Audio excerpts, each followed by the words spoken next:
Елдің көзінен таса жерде тамақ жеп, су ішіп отырған қарияны көрген 4 жігіт қасына келіп: «Қария, сіз ораза ұстайтын ба едіңіз?» деп кекетіп сұрайды. «Иә» деп жауап береді қария. Жігіттер күледі. «О не дегеніңіз?» Сонда қария: «Мен өсек айтпаймын, ешкімге жоғарыдан менсінбей қараған емеспін. Жаман сөз айтпаймын. Ешкімге жаманшылық жасамаймын. Ешкімді ренжітпеймін. Ешкімнің дүниесін қызғанбаймын. Алланы түсінемін.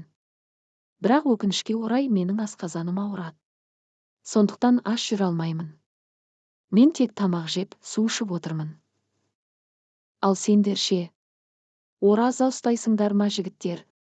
«Жоқ, біз тек қана аш жүреді екенбіз» деп жігіттер бастарын төмен салбыратады. Ұялып жерге қарайды. Өте ойландыратын әңгіме. Ораза қабыл болсын, ұстаған жан. Қазақша каналды қолдап тіркеліп кетіңіз. Рахмет.